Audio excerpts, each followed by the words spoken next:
of FPV drones, note how skillfully they fly into Russian armored vehicles and detonate them. Artillery is incapable of such actions.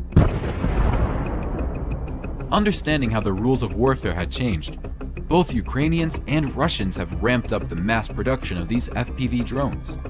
Even if Ukraine stops receiving artillery ammunition and javelins, it can continue repelling Russian attacks for a long time, solely with the help of drones. Watch this video. An FPV drone narrowly missed hitting a Russian Su-25 fighter jet. The aircraft managed to evade the drone at the last moment. Here, we see how a Ukrainian FPV drone narrowly avoided colliding with the Russian Ka-52 helicopter. There's no doubt that in the near future, Ukrainians will be downing Russian frontline aviation with drones. Russian aviation has to fly at low altitudes to avoid being targeted by air defense systems, but flying low makes them vulnerable to Ukrainian FPV drones. Russians filmed on the same road where the column of their armored vehicles was destroyed, and we can see the losses they suffered. Russian tanks always burn well. This Russian T-80 tank was hit by a Ukrainian FPV drone. Upon impact, it exploded into small pieces.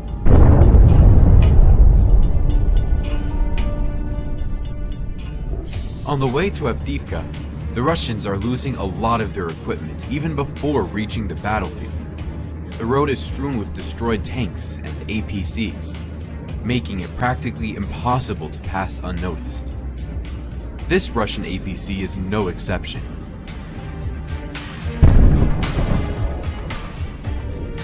For those who manage to get past this road, defeat awaits on the battlefield, as happens to this armored vehicle.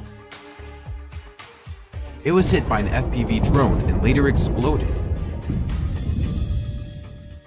Two more Russian APCs with infantry were on a mission.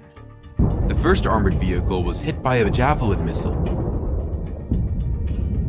while the crew of the second APC was figuring out what to do. The Ukrainians struck them with an FPV drone.